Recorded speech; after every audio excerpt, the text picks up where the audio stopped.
Right now on Denver 7 News at 7 o'clock on Local 3, Colorado leaders are proposing more solutions today to end our fentanyl crisis.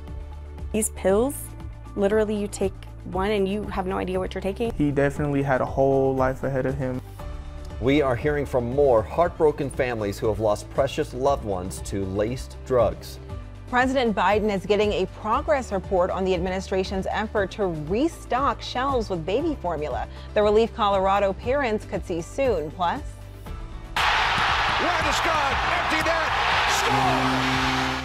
Yeah, the crowd goes wild on the final of 14 total goals. The Avs finally take the first game of the Western Conference Finals. It was not an easy victory, but it was a shootout. And it will be an exciting series to watch. Good morning, I'm Brian Sanders. And I'm Jessica Crawford. Katie LaSalle has their first look at your Denver 7 forecast. Hi, good morning, you guys. It is a very wet start to our Wednesday, especially across the eastern plains at this hour. Some widespread rain, a good soaking for the plains of Colorado and here in Denver. But right now we are seeing some heavier rain moving through Fort Morgan, the I-76 corridor. Mostly cloudy skies with some light shower activity still near Arvada up through Thornton and Centennial. A rain-snow mix into the foothills, and snow has been accumulating over higher terrain into the mountains. Temperatures outside are very cool. It's upper 30s downtown, Centennial, low 40s, Commerce City and Thornton, up into Boulder and into the mountains below freezing near Bailey and over Berthoud Pass. So here's a look at our Front Range Futurecast. We'll be under a mostly cloudy sky by 9 o'clock. Most of the shower activity should have moved east, and then later on this afternoon, right around 2 o'clock, we'll be in the upper 50s to low 60s. Partly cloudy skies, more sunshine into the high country, so we'll clear out quickly and much drier conditions expected tomorrow. Jason. Yeah, right now it is just a wet, sloppy drive in a lot of places. Up in the high country, you do have the snow, mostly in the grass and the trees, as you can see here at Genesee or down along 285 at the Park and Ride. This is over in Idaho Springs. This is over in Golden, where you can see just even a little bit lower in elevation. There's no snow in the grass. Just again, wet roadways. Take a look at the other quad split where you can see the other road conditions. Denver Tech Center, I-76 up by Hudson. This is over on Highway 36, right at the overlook. So it's starting to dry out here going to Boulder, and you can see how wet it is over on I-70 in Central Park. A lot of splashback for us. We had somebody in their semi-truck just drive over here to the side of the highway here on 278 York, so it is causing some looky-loo traffic by the tune of about 15 minutes, so double the commute time on the eastbound compared to the westbound side. Typical traffic up here to the north side of town, I-76, I-76th Avenue. One crash over there on that west side at 8th and Kipling. Well, for months now, we've been telling you about initiatives to end the fentanyl crisis. Hundreds of Coloradans died last year from drugs they did not know were mixed with fentanyl. Governor Polis has signed a bill into law adding harsher penalties for dealers and creating more options for prevention and treatment. Denver 7's Colette Bordelon joins us live this morning, though, because today we'll hear from Colorado State Patrol about what they're doing to keep the drugs off our streets. That announcement coming in just a couple of hours this morning, Brian, and those behind it are saying it's going to be a major update when it comes to a seizure or seizures of this deadly synthetic opioid.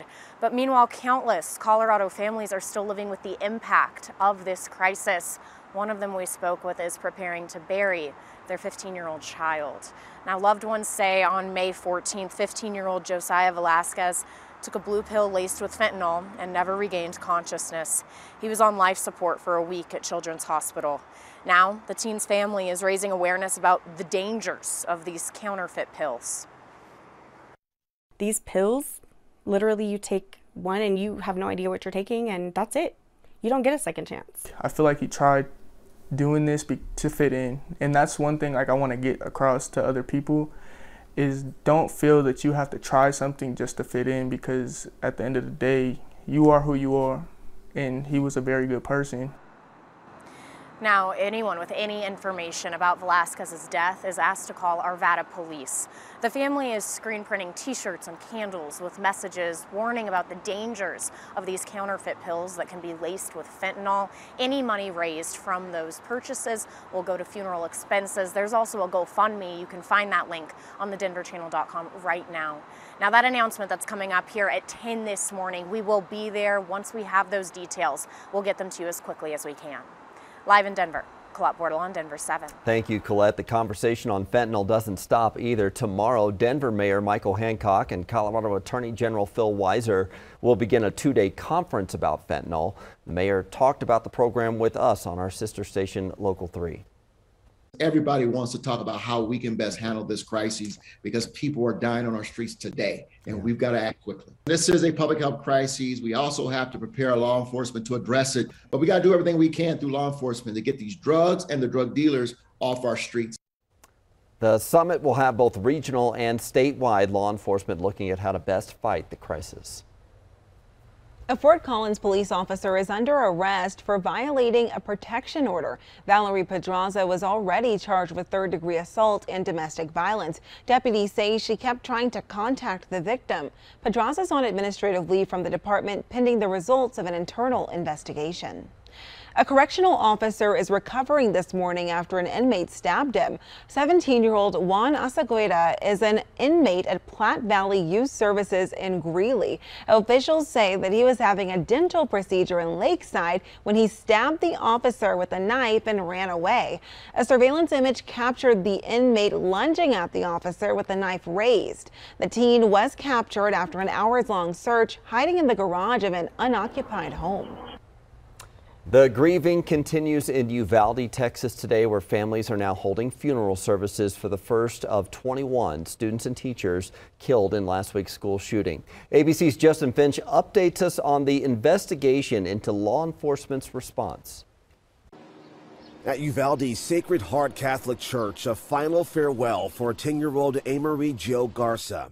A part of Uvalde and her is just gone from my heart. It just feels horrible. Garza and 10-year-old Maite Rodriguez both laid to rest Tuesday. Father Eduardo Morales is presiding over at least 12 funerals for victims of the Robb Elementary shootings. Although I have celebrated many funeral masses, this certainly is, the situation is different.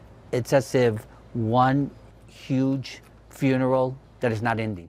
Funeral after funeral as new details emerge in the tragic timeline that's brought Uvalde to its knees. The Texas Department of Public Safety confirming a Robb Elementary teacher re-entering the building after seeing the suspect crash his truck before the shooting and call 911. Her lawyer telling the San Antonio Express News she saw the armed suspect, went back inside the school and closed the door, adding she thought the door would lock because that door is always supposed to be locked. This, as state officials say, Uvalde Schools Police Chief Pete Arredondo is no longer cooperating with its investigators after his initial interview. Law enforcement sources say Uvalde Police and Uvalde Schools Police are also not complying, but the state later released a statement saying both agencies have been cooperating. Several law enforcement sources tell ABC News Arredondo's refusal comes after the Texas DPS director called Uvalde's police delayed response the wrong decision. Arredondo reportedly ordered tactical teams to not go into a classroom, wrongly believing there was a barricaded subject, not an active shooter. The victims' families are saying they don't want their lost loved ones to be forgotten. As they mourn, Congress is reviewing gun reform measures as all eyes are on ongoing bipartisan Senate talks focused on advancing gun safety legislation. Justin Finch, ABC News, Washington. President Biden will meet with baby formula manufacturers today to talk about the progress they're making to restock our store shelves. Denver 7's Christian Lopez joins us this morning with some good news, or better news, that Colorado parents could find some formula soon. Some relief for parents this morning. We are learning that Colorado has received shipments of this formula this week. The state is stepping up to help these families who have been scrambling to find it all across the country and here in Colorado. Hospitals in Colorado received shipments of it after the federal government increased production and approved shipping it from abroad. The Colorado State Health Department has launched a resource page for families as well, and parents can use this to find up-to-date information on where to find the formula and how to donate or find milk. Last week, Governor Polis declared the shortage a disaster emergency, and he also approved the use of emergency funds to support free distribution of donor breast milk to parents across the state. And we do have a link to the state's resource page on our website. Just go to thedenverchannel.com. Live in Denver this morning, I'm Christian Lopez, Denver 7. Christian, thank you. Well, Avs fans are breathing a sigh of relief this morning. The Western Conference Finals are off to a thrilling start. For the second time in less than a week, the Avs watched a comfortable lead slip away but they held on against the Oilers. The final score was 8-6, 14 goals just in game 1. We would prefer to not have an 8-6 game. We're up 7-3. We got to find a way just to get the momentum back a little bit as they push, but that's playoff hockey. There's so many momentum swings. Game 2 is tomorrow night at 6 back at Ball Arena. It's still unclear if goalie Darcy Kemper can play. The team is monitoring his upper body injury. Well, despite our hot housing market and high prices right now, Colorado is still a top search on Zillow. The 2 metro neighborhoods ranked among the most popular in the country. I'm John Matarese. Is Home Depot really having a big clearance sale, or could it all be a scam? A warning before you shop online. Coming up.